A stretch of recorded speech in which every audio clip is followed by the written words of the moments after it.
Hey everybody, welcome to Theater Geeks, Dweebs, and Weirdos.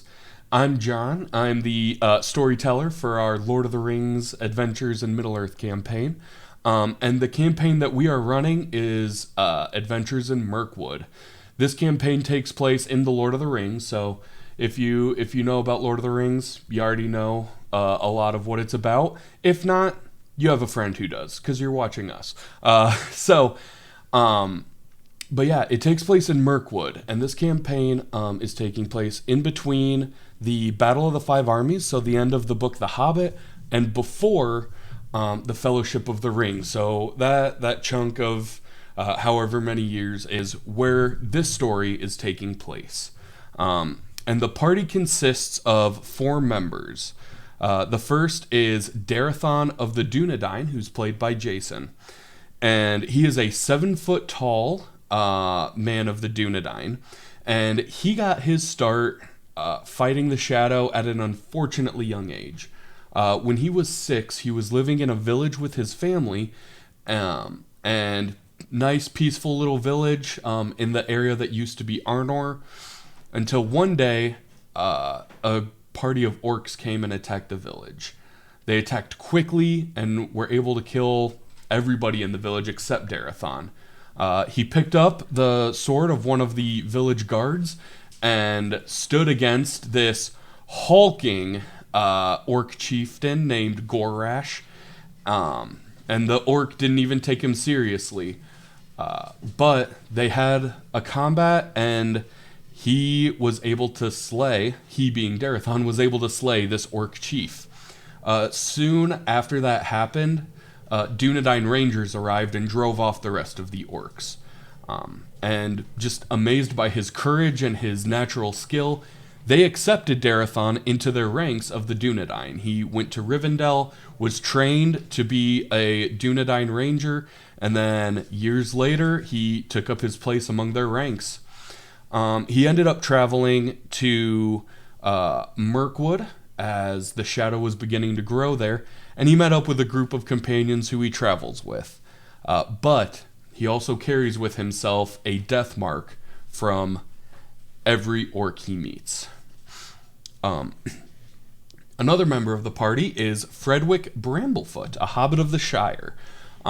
He is a not-so-distant relation to the Brandybuck family, and he has always loved reading. He read every book he could get his hands on as a kid. He's always loved reading about history and about cultures and different plants. And even when he was young, started to put together a lot of what could be considered medicinal practices. You know, this plant works for this and whatnot. Unfortunately, when he was young, he started having these horrible nightmares that just shook him to his core. Nightmares that went from anything from like small accidents to tragedies, and unfortunately he started to realize that every dream he had was becoming reality. This terrified him, especially when one night he dreamed about his own mother's death. And it did end up coming to pass. He had told people about the dream, tried to convince them she was in danger of dying, but no one paid attention to him. And then after that horrible tragedy happened, the other hobbits looked at him differently. In their words, they called him mighty strange, but that's just hobbit passive aggression for this boy ain't right. And so he ended up being a bit of a mar on his family. And so as a young adult, he left home to free the rest of his family from the stain of strangeness that he'd left on him. He ended up traveling to Rivendell, and there he met up with Darathon, and together they traveled to Mirkwood. But even now, he cannot escape these strange prophesying dreams. The next member of the party is named Hobson the Eloquent, and he is a Bjorning. He is a man of Beorn's house. He and his family actually joined the Bjornings when he was 4 years old. And all his life, he really had two skills. He had a natural ability for public speaking and for encouraging and rallying others and convincing them of his perspectives, and making delicious honey cakes that are famous in the land of the Bjornings. The other Bjornings mocked him because even though he had a way with words, he also ended up putting his foot in his mouth a lot. He wasn't as naturally gifted with tact and social awareness, and so his fellow young Bjornings gave him a nickname, the Eloquent. They meant it as a cruel jape, but Hobson, he used it to his advantage, and he spent a lot of time trying to learn new words and trying to learn new ways and new tactics to get other people to listen to him and maybe even be convinced of his points. He was noticed for his diplomatic skill and ended up being appointed as an emissary of the Bjornings to improve diplomatic relations with other groups. He was even sent as their lone representative to the woodsman Moot. As he was about to leave, he met up with Fredwick and Darathon, and together they traveled to the Great Forest to take place in the Great Woodsman Moot and try to help make Mirkwood have a brighter future. Even though he now travels with his companions, he never forgets or falters in his duties as a Bjorning emissary. And Volley Thrice-Bladed. Volley Thrice-Bladed is a man of the lake, and his life has been molded by his mother. She was from Mirkwood and holds great disdain for the shadow that dwells there. His family lives as shopkeepers in the lake town of Esgaroth, but that's mainly a front for the fact that they are a spy network and assassin group that hunts and slays servants of the shadow in Esgaroth. And they're very successful with it, but unfortunately one day an assassination went wrong and the family was almost discovered and slaughtered. Volley made a snap decision that instead of his whole family running or dying, that he would reveal himself as the lone assassin who tried to carry out this assassination. He fled the city and led vengeful shadow servants away from his family, but now they have their eyes out for him whenever he's in Esgaroth. He traveled to Mirkwood and met up with the other three, Hobson, Fredwick, and Darathon, and he now travels with them, but unfortunately he also lives looking over his shoulder since he is now a known sworn enemy of the shadow. So that's the group that we're following, and that's experiencing these adventures in Mirkwood. In a future video, I'll talk about some of their accomplishments and some of the awesome things that they've been able to do. But the next part here, I'm just going to give a quick rundown of an overview of their adventures. So the group did meet on the way to the Great Moot. On the way, they found a man caught in spider webs and ended up fighting off some giant spiders and saving him. They took him to Roscabel, where the Great Woodsman Moot was taking place. They took part in the moot. Hobson speaking for his people, and they actually ended up meeting someone and making an enemy very quickly.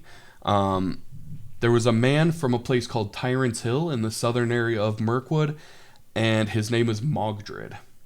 And the group got the sense that he was up to no good and convinced the men of the woods not to allow Tyrant's Hill to become an official tribe of the woodsmen. And he left, he being Mogdred, left very angry about that. Afterwards, there was a festival where they met the likes of Gandalf and Radagast the Brown.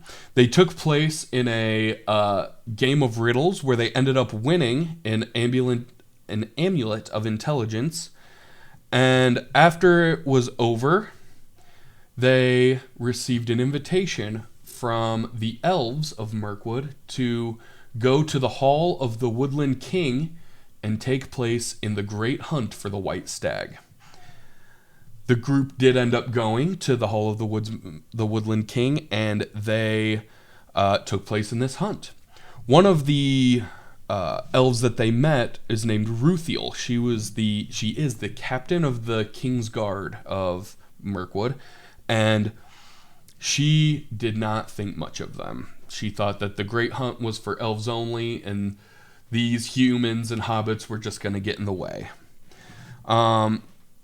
During the Great Hunt, they found her bow, which is very...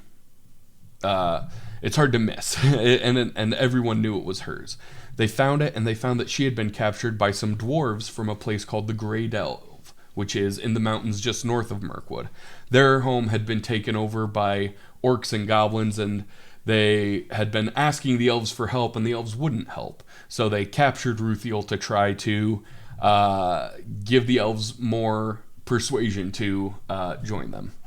The group was able to save Ruthiel from them, and gave the dwarves a promise that they would do whatever they could to try to help the dwarves of the Grey Delve.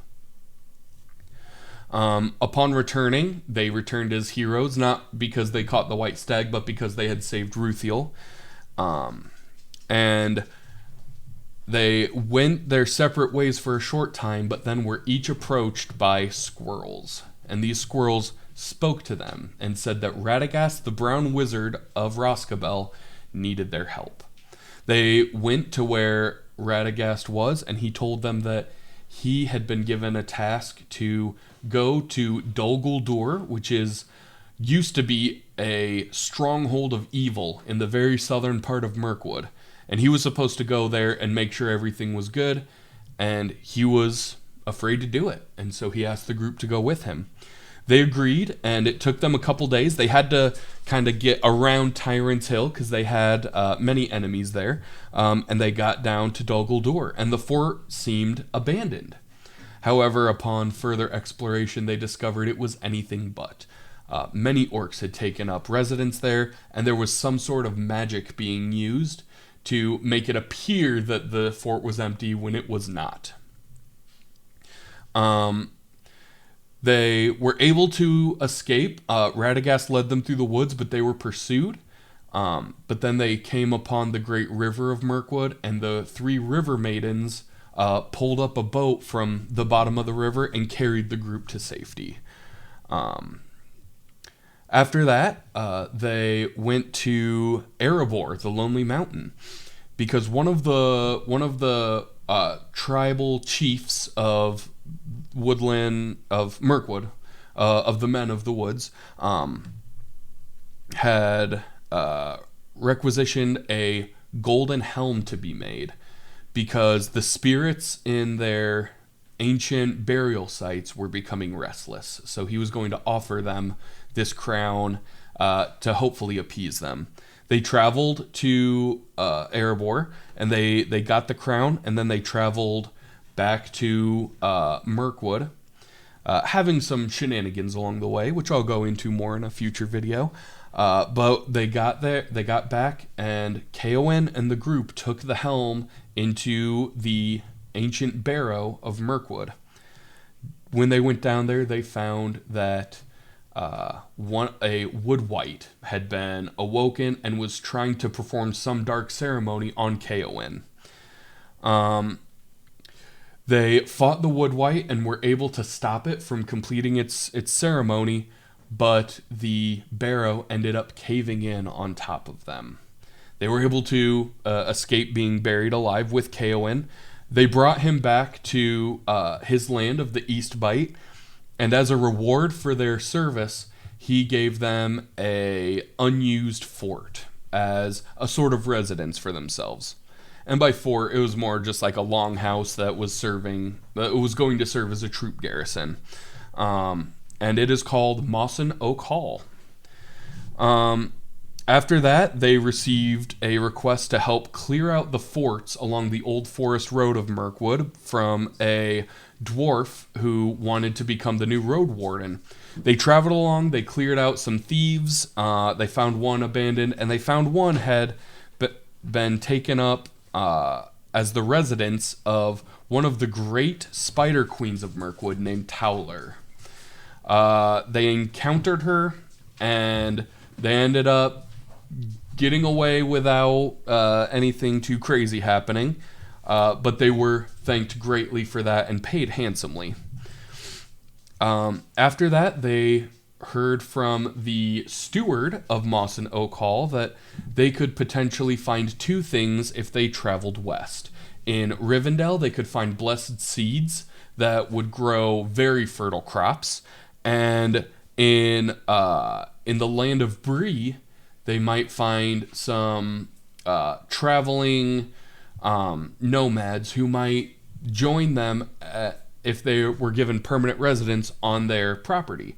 So the group traveled west. First, they stopped in Rivendell, where they got their blessed seeds, and they were visited there by Galadriel, who brought her mirror, and they were able to gaze into it, and each saw some things that encouraged them, discouraged them. The whole range of emotions were felt.